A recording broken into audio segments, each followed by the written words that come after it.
Hello, I welcome you all on the engineer Sahil का ज्ञान YouTube channel. आज हम इस वीडियो में बात करेंगे क्रिटिकल सेक्शन प्रॉब्लम के बारे में। तो क्रिटिकल सेक्शन होता है क्या है? क्रिटिकल सेक्शन है ना, प्रोग्राम का पार्ट होता है। जो भी हम प्रोग्राम लिख रहे हैं ना, प्रोग्राम का वो पार्ट होता है जिसके अंदर क्या आता है, जितने भी शेयर्ड रिसोर्सेज है ना वो रखे जाते हैं। ठीक है। और ये जो शेयर्ड रिसोर्सेज है ना, मल्टीपल प्रोसेस के थ्रू एक्सेस किए जाते हैं। या फिर हम ऐसे भी बोल सकते हैं क्रिटिकल सेक्शन क्या होता है, प्लेस होता है जहाँ पे क्या होता है, शेयर्ड वेरिएबल और जो शेयर्ड रिसोर्सेज है ना वो रखते हैं, और जो डिफरेंट डिफरेंट प्रोसेस है ना उस वेरिएबल को एक्सेस करती है। और ये जो प्रोसेस है वो कौन सी होती है? कोऑपरेटिव प्रोसेस होती है वो। ठीक है। कोऑपरेटिव प्रोसेस क्या होती है? जो कि कुछ शेयर कर रही होती है। तो जैसे प्रोग्राम का जो भी हम इसको ऐसे भी समझ सकते हैं कि जो प्रोग्राम का जो भी कॉमन पार्ट होगा वो क्या करेंगे, क्रिटिकल सेक्शन के अंदर रखेंगे। और जो पार्ट कॉमन नहीं होगा ना वो नॉन क्रिटिकल सेक्शन के अंदर रखते हैं। जैसे कि अगर हम बोले कि ये है प्रोसेस P1 और ये है प्रोसेस P2, तो इसमें क्या है, लाइन ऑफ कोड है। P1 में भी बहुत से लाइन ऑफ कोड है, P2 में भी लाइन ऑफ कोड है। तो जो पार्ट कॉमन नहीं है ना उन पार्ट को, जैसे कि मैंने बोल दिया नॉन क्रिटिकल सेक्शन, और सेम ऐसे ही जो पार्ट कॉमन नहीं है ना उसको मैं बोल रही हूँ नॉन क्रिटिकल सेक्शन। लेकिन इस प्रोग्राम का कुछ पार्ट, कुछ वेरिएबल्स फॉर एग्जांपल है ना, ये कॉमन है दोनों प्रोग्राम के अंदर, तो इसको मैंने क्या बोला, क्रिटिकल सेक्शन बोल दिया। तो जो भी दोनों के अंदर कॉमन होगा उसको मैंने क्या बोला, क्रिटिकल सेक्शन बोल दिया।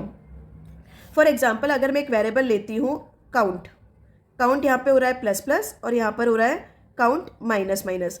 तो ये जो वेरिएबल काउंट है ना वो क्या है, कॉमन है दोनों प्रोसेस के बीच में। तो वो क्या रखा हमने, कहाँ पे रखा, वो क्रिटिकल सेक्शन के अंदर रख दिया। तो जैसे मान लो एक प्रोग्राम, कॉन्सेप्ट क्या बोलता है कि अगर ये P1 प्रोग्राम क्रिटिकल सेक्शन को यूज़ कर रहा है तो उसी टाइम पर दूसरा जो प्रोग्राम P2 है वो क्रिटिकल सेक्शन को यूज़ नहीं कर सकता। अगर ऐसा होता है कि सेम टाइम पर दोनों प्रोग्राम क्रिटिकल सेक्शन को यूज़ करेंगे ना, तो एक प्रॉब्लम अकर होती है। उस प्रॉब्लम को क्या बोला था, रेस कंडीशन बोला था। और उस रेस कंडीशन में क्या हो रहा था कि रॉन्ग डेटा ना राइज हो रहा था। तो अगर हम ये चाहते हैं कि ये रेस कंडीशन अकर ना हो, तो हम क्या करेंगे, सबसे पहले जो कॉमन जो भी वेरिएबल या कॉमन रिसोर्सेज उसको हमने कहाँ पे रखा, क्रिटिकल सेक्शन के अंदर रखेंगे। फिर क्या करेंगे, कुछ मैथड्स अप्लाई करेंगे। देखो इस क्रिटिकल सेक्शन का मतलब क्या हो गया, ये प्रोग्राम का ही क्या हो गया, एक पार्ट हो गया जहाँ पे क्या हो रहा है, ये जो शेयर्ड वेरिएबल है ना वो डिफरेंट डिफरेंट प्रोसेस है ना, कोऑपरेटिव प्रोसेस है, वो एक्सेस कर रही है। तो क्या है, प्रोग्राम है ना डायरेक्टली क्रिटिकल सेक्शन के अंदर एंटर नहीं कर सकता। यहाँ पे क्या होता है, सबसे पहले एक एंट्री सेक्शन होगा। एंट्री सेक्शन में क्या होगा, कुछ लाइन ऑफ कोड होंगे। सबसे पहले प्रोग्राम P1 जो प्रोग्राम होगा वो क्या करेगा, एंट्री सेक्शन के कोड को एग्जीक्यूट करेगा। उसके बाद में क्या होगा, क्रिटिकल सेक्शन के अंदर एंटर होगा। और क्रिटिकल सेक्शन के बाद में क्या होगा, यहाँ पर एग्जिट सेक्शन में भी कुछ लाइन ऑफ कोड होगा। तो अगर एक प्रोग्राम एंट्री सेक्शन को एग्जीक्यूट करने के बाद में क्रिटिकल सेक्शन में आ गया, तो वही तो दूसरा प्रोग्राम ना उस क्रिटिकल सेक्शन में एंटर नहीं कर सकता, क्योंकि यहाँ पे भी क्या होगा, सेम ऐसे ही एंट्री सेक्शन होगा। एंट्री सेक्शन में भी कुछ लाइन ऑफ कोड होंगे, फिर क्रिटिकल सेक्शन होगा, और फिर क्या होगा, एग्जिट सेक्शन होगा। जब एक प्रोसेस एग्जिट सेक्शन में आ जाएगी, उसके बाद में ही जो दूसरी प्रोसेस है ना क्रिटिकल सेक्शन को एग्जीक्यूट करने से पहले एंट्री सेक्शन में जाएगी, फिर क्रिटिकल सेक्शन को एग्जीक्यूट करेगी, फिर एग्जिट सेक्शन में आएगी। तो इसका बेनिफिट क्या होता है कि जो कॉमन जो शेयर्ड जो रिसोर्सेज हैं या शेयर्ड जो वेरिएबल है उसको दोनों प्रोसेस एक साथ एग्जीक्यूट नहीं कर रही है, तो इससे रेस कंडीशन अकर नहीं हुई। अगर हम ये रूल फॉलो करते हैं कि ना क्रिटिकल सेक्शन से पहले एंट्री सेक्शन, फिर क्रिटिकल सेक्शन और एग्जिट सेक्शन, अगर ये रूल फॉलो करेंगे तो ये रेस कंडीशन अकर नहीं होगी। और क्या होगा, रूल फॉलो करेंगे तो क्या होगा, रेस कंडीशन अकर नहीं होगी। और क्या होगा, रेस कंडीशन अकर नहीं होगी तो जो रॉन्ग डेटा क्रिएट हुआ था ना वो भी क्रिएट नहीं होगा। देखो अगर है ना रॉन्ग डेटा को क्रिएट होने से स्टॉप करना है, यानी कि रेस, हम चाहते हैं कि रेस कंडीशन अकर ना हो, तो डिफरेंट डिफरेंट सॉल्यूशन है सिंक्रोनाइजेशन के लिए। बहुत सारे मेथड है सिंक्रोनाइजेशन को अचीव करने के लिए। तो जितने भी मेथड्स हैं ना वो सिंक्रोनाइजेशन के कुछ कंडीशन को फुलफिल करने चाहिए। और वो कंडीशन कौन सी होती है, तो देखो जो भी मेथड हम यूज़ कर रहे हैं ना सिंक्रोनाइजेशन को अचीव करने के लिए, तो वो ना इन 3 कंडीशन को फुलफिल करने चाहिए, या फिर हम बोल सकते हैं 3 रूल्स हैं उनको फुलफिल करने चाहिए। पहला क्या बोलता है, म्यूचुअल एक्सक्लूजन।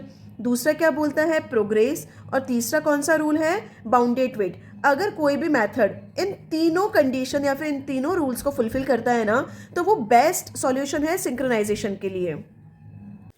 फर्स्ट कंडीशन क्या बोलती है या फर्स्ट रूल क्या है? Mutual exclusion. तो इस म्यूचुअल एक्सक्लूजन का क्या मतलब है कि ये P1 और ये P2 प्रोसेस थी और यहाँ पे जिनका कॉमन पार्ट है ना वो इस क्रिटिकल सेक्शन के अंदर रखा हुआ है। तो ये क्या बोलता है कि अगर P1 प्रोसेस इस क्रिटिकल सेक्शन के कोड को एग्जीक्यूट कर रही है ना, तो P2 भी ना सेम टाइम पर इस क्रिटिकल सेक्शन के कोड को एग्जीक्यूट नहीं कर सकती है, क्योंकि अगर करेगी तो फिर क्या आएगा? रेस कंडीशन आएगी। तो यही है कि अगर P1 क्रिटिकल सेक्शन के कोड को एग्जीक्यूट कर रही है तो सेम टाइम पर P2 नहीं कर सकती, या फिर हम ऐसे बोल सकते हैं कि अगर P2 ने पहले क्रिटिकल सेक्शन को एग्जीक्यूट कर लिया तो सेम टाइम पर है ना P1 इस क्रिटिकल सेक्शन को एग्जीक्यूट नहीं करेगी। अगर ये फुलफिल होता है ना तो इसे क्या बोला गया है? म्यूचुअल एक्सक्लूजन बोला गया है। और फर्स्ट रूल क्या होगा? फुलफिल होता है। अब म्यूचुअल एक्सक्लूजन के बाद में सेकंड कंडीशन आती है प्रोग्रेस। प्रोग्रेस का मतलब क्या होता है? जैसे P1 और P2 अगेन ये प्रोसेस है और यहाँ पे जो भी कॉमन कोड लिखा हुआ है वो किसके अंदर लिखा हुआ है? क्रिटिकल सेक्शन के अंदर लिखा हुआ है। तो कंडीशन क्या बोलती है कि P1 प्रोसेस है ना अभी क्रिटिकल सेक्शन एम्प्टी है, उसमें ना तो P1 है ना ही P2 है। तो P1 क्या है? क्रिटिकल सेक्शन के अंदर आना चाहती है, लेकिन जो P2 प्रोसेस है उसके एंट्री सेक्शन में ऐसा कुछ कोड लिखा हुआ है जो कि P1 को आने से रोक रहा है।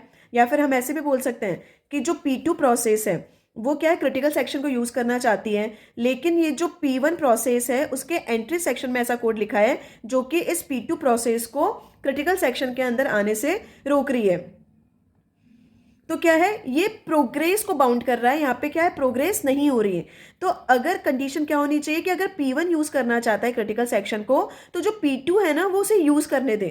फॉर ऐसे ही अगर जो P2 यूज करना चाहता है क्रिटिकल सेक्शन को तो P1 ना उसे बाउंड ना करे, उसे ब्लॉक ना करे P2 को क्रिटिकल सेक्शन को यूज करने के लिए। तो ये होगा प्रोग्रेस। प्रोग्रेस का मतलब क्या हुआ कि अगर P1 यूज करना चाहता है तो दूसरी प्रोसेस उसे ब्लॉक ना करे, और अगर P2 यूज करना चाह रहा है तो P1 उसे ब्लॉक ना करे, ये क्रिटिकल सेक्शन को यूज कर पाए। अब जो थर्ड कंडीशन है सिंक्रोनाइजेशन के लिए वो क्या है? बाउंडेड वेट है। बाउंडेड वेट का मतलब क्या होता है? जैसे ये क्रिटिकल सेक्शन है, ठीक है। अब P1 और P2 दो प्रोसेस है, तो जो P1 प्रोसेस है ना क्रिटिकल सेक्शन को यूज़ कर रही है, तो जो P2 प्रोसेस है वो वेट कर रही है। P1 प्रोसेस ने क्या किया? इस क्रिटिकल सेक्शन को यूज़ किया और उसको एग्जिट कर गया। उसके बाद में क्या हुआ? फिर से क्या किया? P1 प्रोसेस ने फिर से इस क्रिटिकल सेक्शन को यूज़ किया और एग्जिट कर गया। फिर से क्या हो गया? फिर से P1 प्रोसेस ने क्या किया? क्रिटिकल सेक्शन को यूज़ किया और क्या किया? यहाँ पर एग्जिट कर गया। तो क्या हो रहा है? बार बार क्या हो रहा है? जो P1 प्रोसेस है ना, एक प्रोसेस है ना, वो ही क्रिटिकल सेक्शन को यूज़ कर रही है। जो दूसरी प्रोसेस है P2 प्रोसेस है वो क्रिटिकल सेक्शन को यूज़ ही नहीं कर पा रही। और क्या हुआ? P1 ने कितने टाइम इसको यूज़ कर लिया? इनफाइनाइट टाइम क्रिटिकल सेक्शन को यूज़ कर लिया। और जो P2 प्रोसेस है उसने कितनी बार क्रिटिकल सेक्शन को यूज़ किया? 0 टाइम। तो ये कंडीशन अराइज नहीं होनी चाहिए। इसमें क्या हो रहा है? जो P2 प्रोसेस है ना वो स्टार्व ही कर रही है क्रिटिकल सेक्शन को यूज़ करने के लिए। तो ऐसा हो सकता है कि जो एक प्रोसेस है ना वो ज़्यादा बार क्रिटिकल सेक्शन को यूज़ कर ले और एक प्रोसेस है ना कम बार क्रिटिकल सेक्शन को यूज़ कर ले। फॉर एग्जांपल जो P1 है वो 4 बार क्रिटिकल सेक्शन को यूज़ कर ले और जो P2 है वो सिर्फ 1 बार क्रिटिकल सेक्शन को यूज़ करे। तो ये तो पॉसिबल है कि कि ना एक प्रोसेस ज़्यादा बार यूज़ कर रही है क्रिटिकल सेक्शन को और एक प्रोसेस कम बार यूज़ कर रही है। तो जो वेट होगा ना क्रिटिकल सेक्शन को यूज़ करने के लिए वो कितना होना चाहिए? वो लिमिटेड होना चाहिए, वो बाउंड होना चाहिए। तो बाउंडेड वेट का मतलब ये हो गया कि जो वेट है क्रिटिकल सेक्शन को यूज करने के लिए वो कितना होना चाहिए? लिमिटेड होना चाहिए दूसरे प्रोसेस के लिए भी। तो सॉल्यूशन ऐसा होना चाहिए कि एक प्रोसेस हो सकता है ज़्यादा बार यूज़ कर ले क्रिटिकल सेक्शन को और एक प्रोसेस कम बार यूज़ कर ले, लेकिन ऐसा नहीं होना चाहिए कि सिर्फ एक ही प्रोसेस यूज़ करती जा रही है क्रिटिकल सेक्शन को और दूसरी प्रोसेस स्टार्व हो रही है। तो ये थी सिंक्रोनाइजेशन की 3 कंडीशन: म्यूचुअल एक्सक्लूजन, प्रोग्रेस और बाउंडेड वेट। आज की वीडियो में सिर्फ इतना ही। मिलते हैं नेक्स्ट वीडियो के साथ में। Thank you.